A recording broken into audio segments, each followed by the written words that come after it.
मध्य प्रदेश विधानसभा का सत्र 7 मार्च से शुरू होने वाला है। वहीं इस सत्र में 8 मार्च को प्रदेश का बजट भी पेश किया जाएगा। हमारे संवाददाता विवेक राणा ने मध्य प्रदेश के विधानसभा अध्यक्ष गिरीश गौतम से खास बातचीत की, जिसमें विधानसभा अध्यक्ष ने कहा कि इस बार सत्र में विधायकों की निधि बढ़ाने को लेकर प्रदेश के कई विधायकों ने पत्र लिखा है, जिसको लेकर प्रदेश सरकार को पत्र लिखा गया है। कई छूटे हुए काम है, उनको किसी की मदद से विधायक करें, इस पर भी विचार किया गया है। विधायक निधि के खर्च को और सरलीकरण किया जाएगा।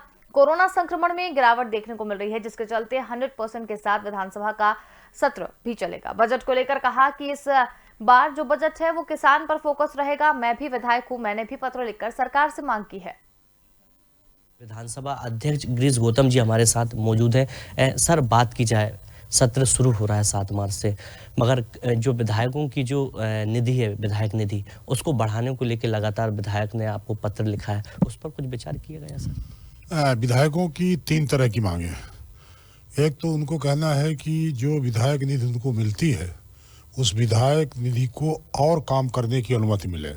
छूटे हुए जो काम है किसी मत से नहीं हो पा रहे हैं, उनको भी यदि मरम्मत के नाम पर किसी दूसरे तरीके से उसको करने की आवश्यकता, ये भी छूट मिले। अभी जैसे होता ये है कि कोई शासकीय स्कूल बिल्डिंग है, किसी मत में बनी होगी, एकदम खराब हो गई, वो जरा सा पैसा लग जाए तो ठीक मरम्मत हो जाए, वो विधायकों को करने का पावर नहीं है।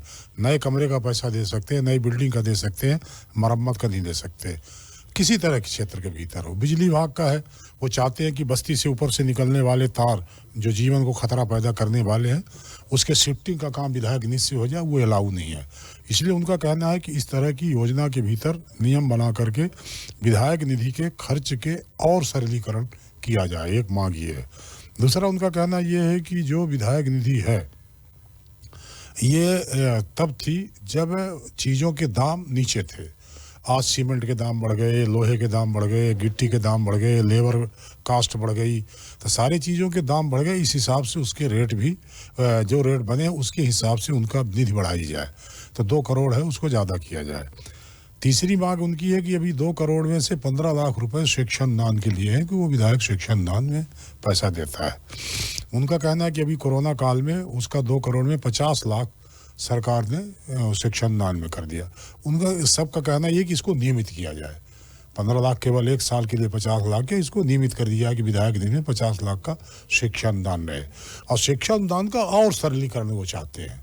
उनका कहना यह है कि जैसे कहीं कोई ऐसा आया कि वो हो गया, किसी की मृत्यु हो गई और विधायक चाहता है कि उसके क्रिमेशन के लिए या उसके घर में तत्काल खर्चे के लिए पैसा दे दे 5,000 रुपये, तो कलेक्टर के पास राष्ट्र का फंड या पंचायत में विधायक निधि का वो फंड रहे जो कैश के रूप में रहे, और तत्काल उसको उसके संस्कार के लिए जो पैसा अलाट होता है वो जाकर के उसको पहुंचा दिया जाए। तो उसका भी सरलीकरण हो, ऐसा करके इस तरह की मांग आई है विधायकों की। सर, बात की जाए कोरोना की, पूरे मध्य प्रदेश में कोरोना संक्रमण तो चल रहा, मगर गिरावट दर्ज की गई है संक्रमण में। तो विधानसभा का सत्र शुरू होगा तो क्या प्रोटोकॉल रखा गया है? अभी सरकार ने सारे प्रतिबंधों को शिथिल कर लिया है। आज भी आया, सेंट्रल का भी आया कि अब ये कोरोना की जो गिरावट, इसको देख करके अब किसी तरह के प्रतिबंधन लगाया जाए। मध्य प्रदेश की सरकार ने भी स्कूलों को 100% कर दिया, सारे संस्थानों को 100% कर दिया, शादी ब्याह में प्रतिबंधों को हटा लिया, रैली जुलूस के प्रतिबंधों को हटा लिया। तो जब सारी चीज़ें हट गई, केवल नाइट कर्फ्यू बचा है। विधानसभा नाइट चलती नहीं, इसलिए उस कर्फ्यू की आवश्यकता हमको है नहीं। इसलिए हम भी सरकार की उसी गाइडलाइन के आधार पर 100% उपस्थिति के साथ विधानसभा को चलाएंगे। बजट की बात की जाए तो 8 मार्च को बजट पेश होना है, तो मध्य प्रदेश की जो जनता है उनके लिए कोई बड़ी सौगात प्रदेश सरकार दे रही है क्या? कुछ ऐसी कोई चर्चा हुई? 2 सरकार की मैं समझता हूँ 2 प्राथमिकताएं।